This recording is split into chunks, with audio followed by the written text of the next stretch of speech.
تیری ہی عبادت کرتے ہیں اور صرف تجھ سے مدد طلب کرتے ہیں. یا ایھا الناس، اے لوگو، انتم الفقراء الی اللہ، تم سب کے سب فرشتے، پیغمبر، کیا مسلم کیا غیر مسلم، سب کے سب محتاج ہو اللہ کے در کے. اور بندہ کا فاصلہ بہت ہے تو مانگنے کے لیے درمیان میں کیا ہونا چاہیے؟ ایاک نعبد و ایاک نستعین جو یہ پیش کر رہے ہیں تو یہ تو ان کو نظر آتا ہے. ایاک نعبد و ایاک نستعین، اس سے کس کا انکار ہے؟ اللہ رب العزت کی ہی عبادت کرتے ہیں، اسی سے مدد چاہتے ہیں، لیکن اس کی مدد ذاتی طور پر ہے. اور جب جن کو مددگار اللہ پاک نے بنایا تو اس کا قرآن سے ثبوت جو بھی شعیب بھائی نے آیت کریمہ پڑھی سورۃ تحریم آیت نمبر 4، بے شک اللہ بھی تمہارا مددگار ہے، رسول بھی مددگار ہیں، اور فرشتے بھی تمہارے مددگار ہیں، وہ نیک صالح مومنین بھی تمہارے مددگار ہیں. اب وہ مدد کیسے کرتے ہیں؟ وہ اللہ کے عطا سے کرتے ہیں. مددگار ہوئے نا، قرآن کریم سے اس کی دلیل ملی نا. تو ایاک نعبد و ایاک نستعین سے بھی انکار نہیں تو آپ اس آیت سے بھی انکار نہ کریں. طارق مسعود صاحب یہ پورا قرآن پڑھتے ہیں لیکن ان کو یہ آیت نظر نہیں آتی. نہیں آئے گی نا. یہ کیا ہے؟ توحید کے آڑ میں اللہ والوں کی شان میں کمی کرنا، جڑیں کاٹنا، یہ طریقہ وہ ہے نجدیوں کا. آپ سمجھے نا، یہ وہ طریقہ. اچھا، دوسرا انہوں نے یہ کہا کہ شرک جو ہے ہول سیل میں کیا جا رہا ہے. شرک ہول سیل میں کیا جا رہا ہے. ہول سیل کا مطلب کیا ہے؟ ہول سیل بالکل اکٹھی بکری. تو یہ تھوڑا سا ان کو ایک جگہ انہوں نے یہ کہا، تھوڑی سی انگلش میں بھی ان کے پرابلم ہے تھوڑی سی. ٹھیک ہے، چھوڑتے ہیں اس کو. ابھی اپن قرآن حدیث کے جو دلائل ہیں وہ اب ہول سیل میں انہوں نے شرک کہا تو شرک ثابت کیجئے پہلے تو کہ شرک کہتے کسے ہیں. مفتی صاحب نہیں، یہ مفتی صاحب ہیں پاکستان کے. ان کو شرک ثابت کرنے کے لیے مفتی اکمل صاحب کے سامنے بیٹھنا چاہیے، ان کو مفتی علی نواز صاحب کے سامنے بیٹھنا چاہیے، مفتی راشد صاحب کے سامنے بیٹھنا چاہیے. چلیے ٹھیک ہے، ابھی ان کے سامنے تو نہیں بیٹھ پاتے ہیں، کوئی بات نہیں. جو دلائل ہم دے دیتے ہیں ان کا جواب ہم دے دیتے ہیں. جنہوں نے شرک کہا تو انہوں نے جس باتوں کو شرک کہا، آقا کریم کو 1500 سال پہلے کیا نظر آیا؟ آپ کی نظر پاک سے دیکھ رہے ہیں 1500 سال پہلے 14 سال پہلے اپنی امت کو. وہ حدیث پڑھتا ہوں میں، بخاری شریف سے ان کا جواب دیتا ہوں میں. کیا بولا تھا انہوں نے شرک کے بارے میں؟ شرک جو ہے ہول سیل کے بھاؤ میں ہو رہا ہے. معاذ اللہ، ہول سیل کے بھاؤ میں شرک ہو رہا ہے. اب ذرا یہ حدیث سن لیں ذرا، ہو سکتا ہے ان کے علم میں اضافہ ہو جائے. ان کو معلومات رہتی نہیں کچھ، بس یہ یوٹیوب پہ فیمس ہو جانے آ جاتے ہیں کہ بس ہمارا نام ہو جائے. ان کو کچھ بھی نہیں. ان کو میں مشورہ دوں گا کہ ذرا گھر میں جا کے قرآن پڑھو بھائی، یہ قرآن پڑھو، یہ بخاری پڑھو تو پتہ چلے کہ شرک کی حقیقت کیا ہے، شرک کہتے کسے. اس کو سمجھنے کے لیے تمہیں کو قرآن پڑھنا پڑے گا. چلو فی الحال یہ عبد البھائی پہ ذرا حدیث بتا رہے ہیں، یہ سمجھ لو، ہو سکتا ہے اس سے بھی تھوڑا علم اضافہ ہو جائے. ہاں، یہ 1450-1500 سال پہلے آقا کریم نے جو فرمایا، یہ بخاری شریف کی حدیث ہے. نہیں ہے نا. عامر رضی اللہ تعالیٰ نے روایت کرتے ہیں کہ رسول اللہ صلی اللہ علیہ وسلم باہر تشریف لائے اور جنگ احد کے شہیدوں کے لیے اس طرح نماز پڑھی جس طرح مردہ پر نماز پڑھی جاتی ہے. پھر آپ منبر پر تشریف لائے اور فرمایا آخرت میں میں تم سے آگے جاؤں گا.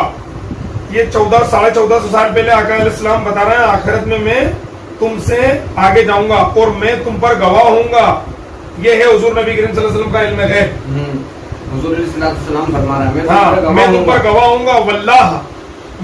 واللہ مطلب کہتے ہیں اللہ کی قسم ارشاد فرمائی حضور نے. دیکھو قسم کب ارشاد فرمائی جاتی ہے؟ بات کو وزن دینے کے لیے. تو حضور قسم فرما رہے واللہ، اللہ کی قسم، اللہ کی قسم.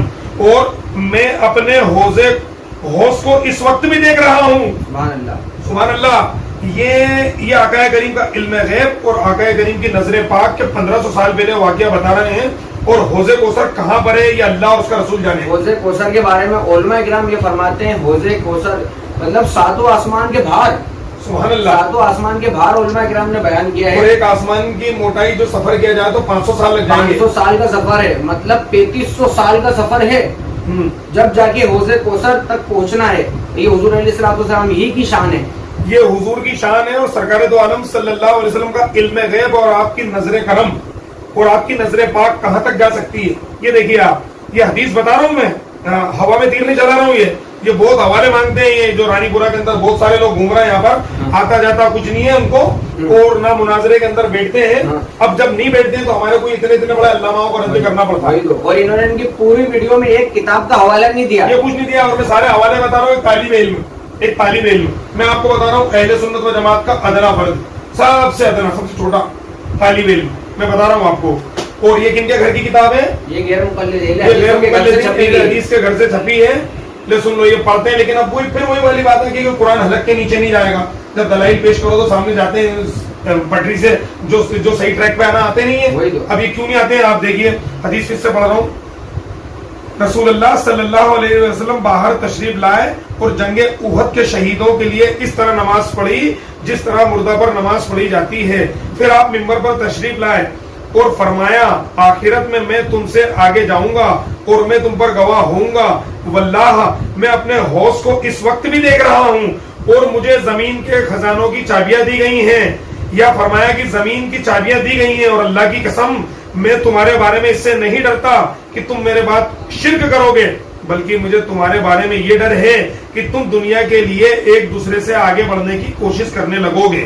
سبحان اللہ, سبحان اللہ. یہ کہہ رہے ہیں کہ حضور نبی کریم صلی اللہ علیہ وسلم کچھ نہیں دے سکتے ہیں, تم مشکل کشا بناتے ہو. ارے اللہ رب العزت نے طارق مسعود صاحب پورے خزانوں کی چابیاں دے دی. آقا علیہ السلام کو میں نے حدیث پڑھی, آپ بول رہے ہو کہ عالم الغیب بنا دیتے ہو. نہیں, عالم الغیب نہیں بناتے ہم نے عالم الغیب نہیں بنایا. جو قرآن کی آیت آپ کے سامنے پڑھی میں نے سورہ جن میں, طارق مسعود صاحب آپ کی طرف دیکھ رہا ہوں, میں آپ کو جواب دے رہا ہوں میں کہ جو علم ہم نے ثابت کیا کہ حضور نبی کریم صلی اللہ علیہ وسلم کو علم غیب عطا کیا گیا, یہ علم غیب عطا کیا گیا کہ اپنے حوض کوثر کو 1500 سال پہلے بتا رہے ہیں اور میں آگے تم سے پہلے آؤں گا. اور رہی بات جو آپ یہ بول رہے ہو کہ حضور کچھ بھی نہیں دے سکتے, تو درجنوں دلائل, سینکڑوں حدیثیں اور قرآن کی آیت کریمہ پیش کر سکتا ہوں, لیکن کیا ہے طارق مسعود صاحب کتنا وقت نہیں ہے. ہو سکتا ہے آپ کے علم میں اس سے بھی اضافہ ہو اور آپ سچی پکی توبہ کر کے پھر سے کلمہ پڑھ دیں. یہ ان کا شرک کا جواب دیا ہے شعیب بھائی میں نے, ٹھیک ہے. اور رہی بات یہ جو فتوے لگاتے ہو نا آپ شرکی کے, بار بار درگاہ مزارات پہ کوئی گیا تو مشرک, اس کے بعد میں یا رسول اللہ کہا تو مشرک, اس کے بعد میں یا رسول اللہ مدد کہا تو مشرک. درگاہ مزار پہ جانے کے لیے اگر وہ وہاں پر اللہ رب العزت کے لیے جو کچھ پڑھنا ہے اسے وہ پڑھتا ہے اور اس کے بعد میں صاحب قبر کے وسیلے سے مانگتا ہے, اور جو ثابت ہے حضور نبی کریم صلی اللہ علیہ وسلم جنگ احد کے شہداؤں کے مزار پہ قبرستان میں تشریف نہیں لے جایا کرتے تھے. کیا لے جایا کرتے تھے؟ ہم بھی وہاں جاتے ہیں صاحب مزار کے وہاں پر, اور ان کے وسیلے سے اللہ رب العزت مانگتے ہیں. اب یہ جو وسیلے کے بارے میں بھی آگے کچھ کہیں گے اس کا بھی جواب دیں گے, ٹھیک ہے. آگے سناؤ ویڈیو.